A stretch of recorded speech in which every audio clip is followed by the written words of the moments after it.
Macking.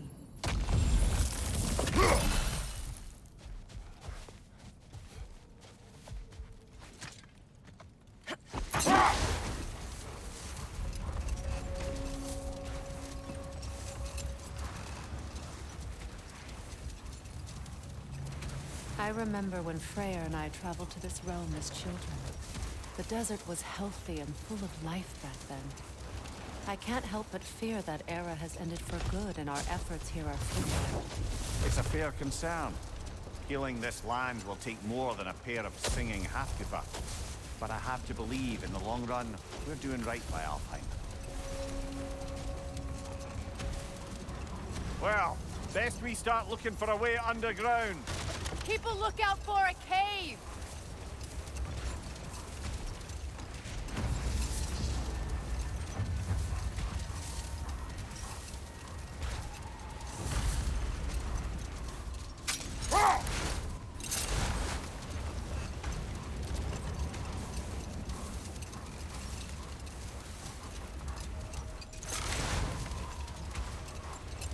I see an entrance!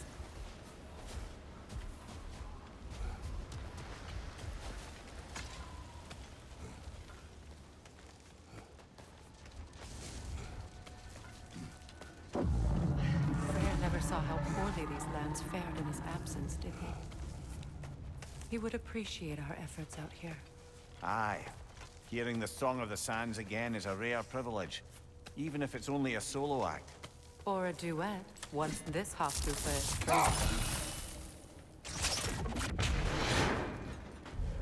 This architecture. It is not of the Dark Elves. An abandoned ancient settlement by the looks of it. Built long before the Lightwell's creation. More hive matter as well. I'd say we're on the right track then. Blocked. Could I reach it from down here?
This kind of hive material is sensitive to sound.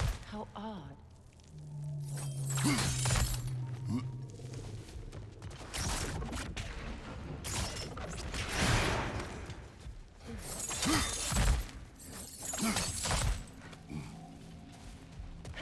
When I last came here with you and Atreus, I assumed the absence of Alfheim's light was an aberration.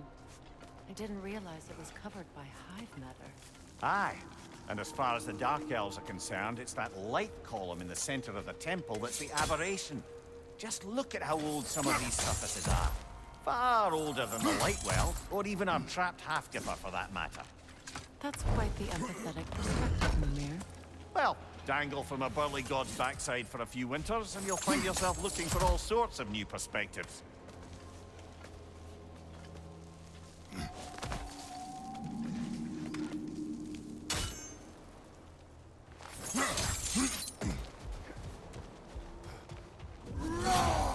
But denser.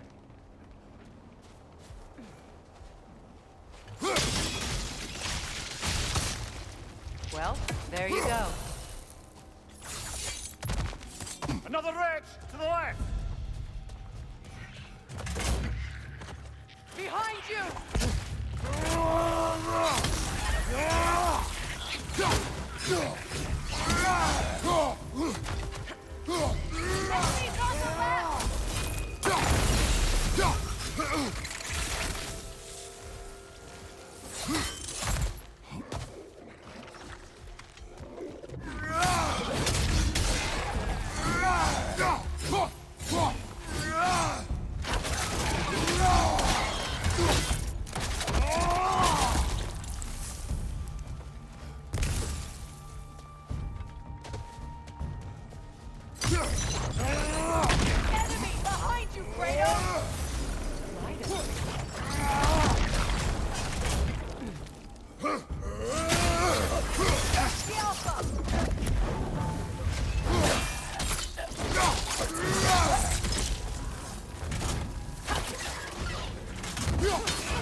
Light elves don't often travel underneath the barrens, do they? Territory changes hands often in Alfheim. Or so it appears. Big Veer did mention that these ruins have historical significance for the Light Elves. I assume they're only here to keep intruders out. Well, at least they tried.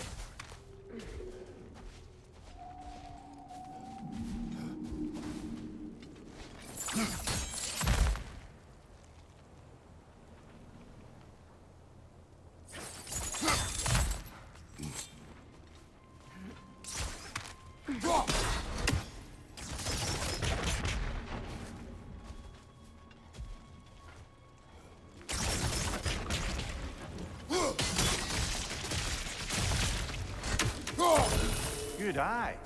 Let's continue, shall we?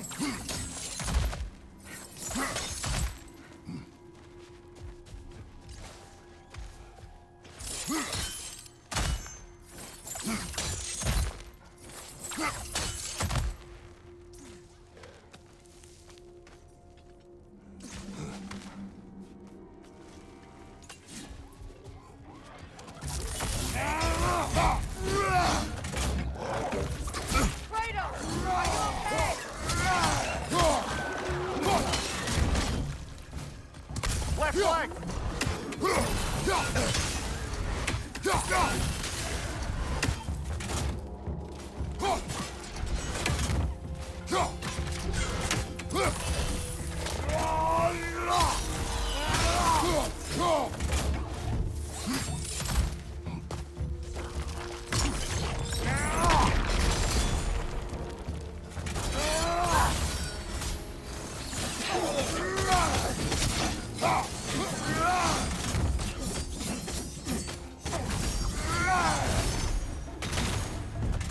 Freeing these Hofgufas will allow them to breed again. It was a dazzling display once. The skies of Alfheim filled with their song. I imagine it's the lack of fresh light that's caused this pair to grow abnormally large. No use in having babies if there's nothing for them to feed on. Trying to protect their children from a harsh world. I can relate.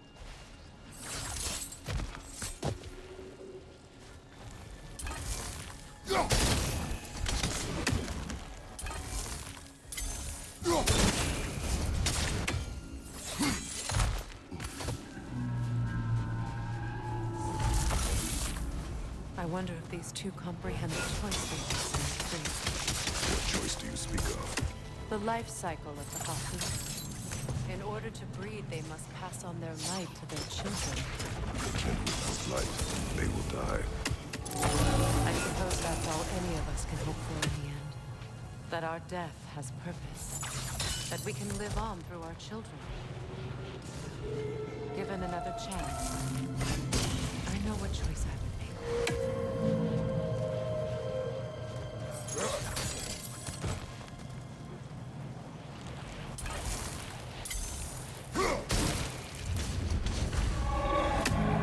Well done. Time to set it loose. Aye. Back to the surface then.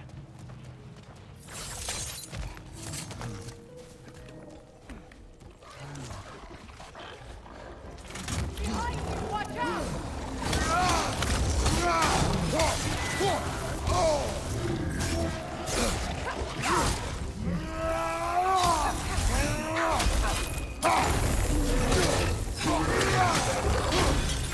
The Alpha! Behind you, brother!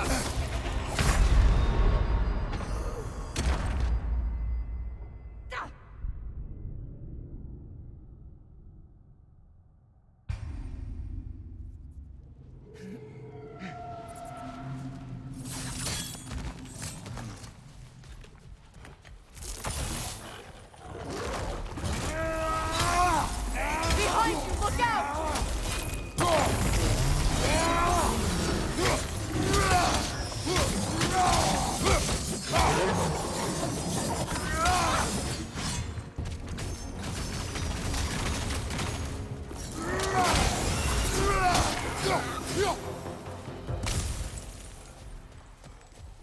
A fight.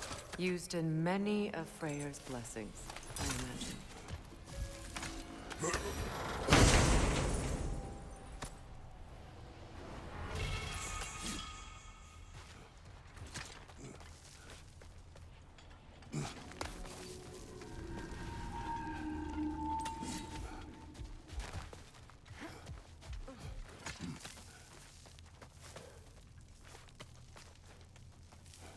fate of these creatures reminds me of a story. Does it? There once was a blacksmith whose king commanded him to construct a box that could contain all the evils of the world. But no metal could hold such power. So the blacksmith used the flame of... Is this a story meant to ease my grief? Perhaps it is just a story. A way to pass the time. I appreciate the sentiment, but... well, your stories... What about my stories? I wouldn't exactly call them comfort. Mimir is the better storyteller. Now, don't sell yourself short, brother. You've come a long way from the days of laconic fables. It's okay. Finish your story, Kratos. The blacksmith's daughter was the key to unlocking the box. I tried to protect her from those who would open it. Well, at least it's a relatable story.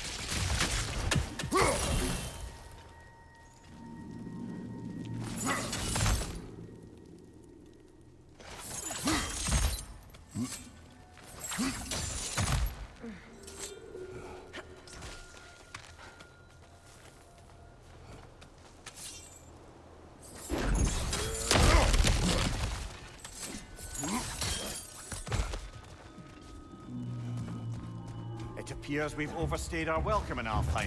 Yet again. Behind you! Incoming!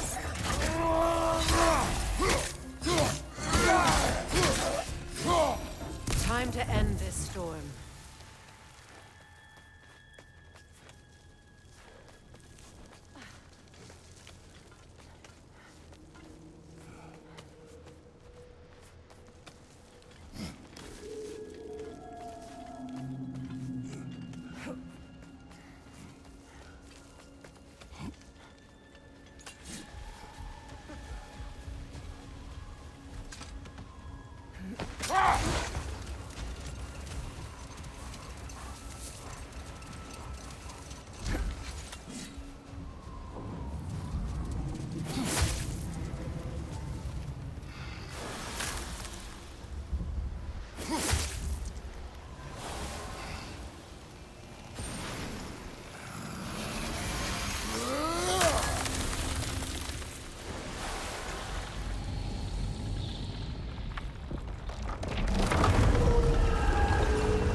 If my stories are of no comfort, take solace in knowing you did what you thought was best for your son's safety.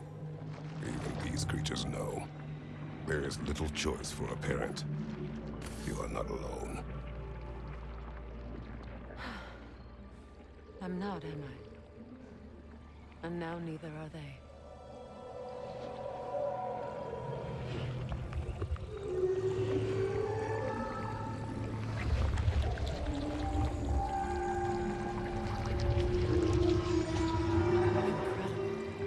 The Song of the Sands.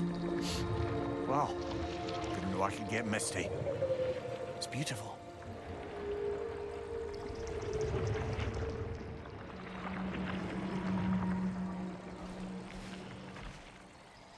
Thank you, Kratos. This land sings once more. We've done good here.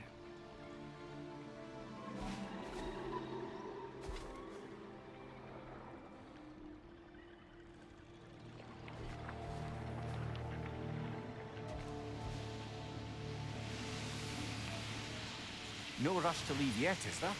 Who knows what kind of adventures await us in our freshly lit barrens?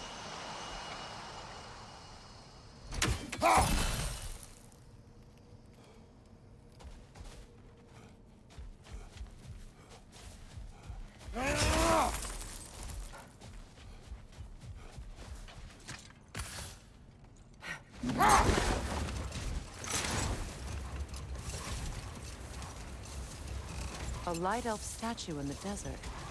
Oh, Aye. Fair bet this is the sanctum Bigvir spoke of in Vanheim.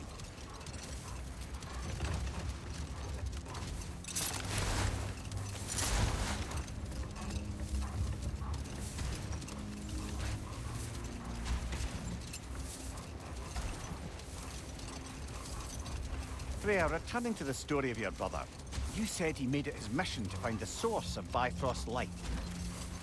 He did indeed. And he succeeded, although quite by accident. Freyr believed he navigated best while fortified by a potent blend of Vanir herbs. When he wandered, he wandered. And he managed to wander from the World Tree directly into the Lake of Souls. The elves have never seen anybody come out of the lake before, so it got some attention. Oh, that is bloody hilarious. I don't know whether he worked his charms at that point or they just assumed him to be a great deity.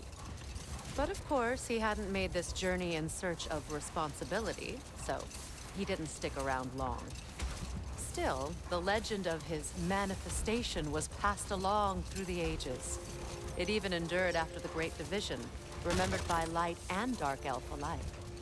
So when at last he returned, he was uniquely situated to gain the trust of both sides and help to create a truce. The problem was, both sides trusted only him. So the peace could only last as long as he stayed around to keep it. And with the long war dragging on without an end in sight, I suppose making any kind of peace was an irresistible notion.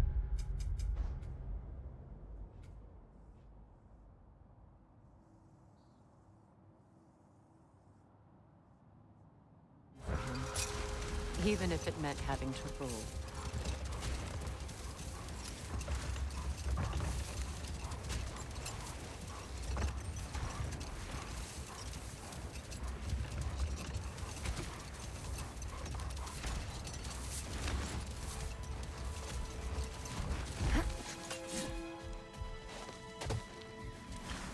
A monument to Freyr. I wonder if he ever saw this.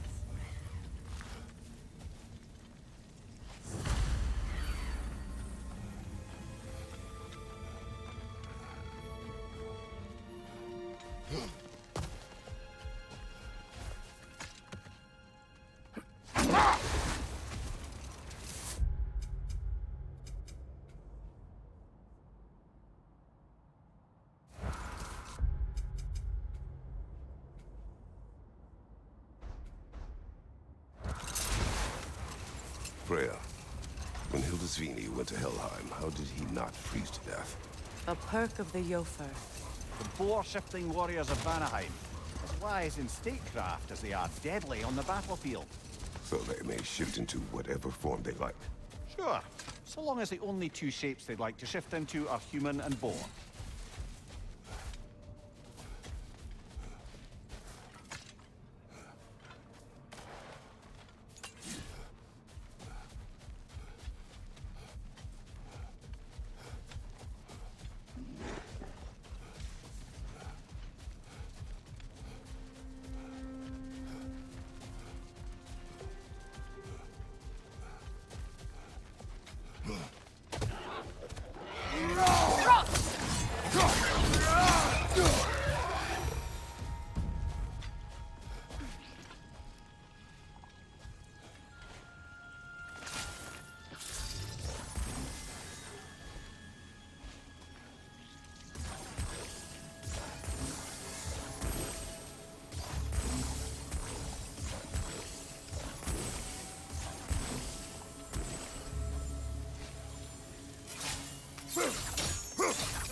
vengeful berserker gravestone.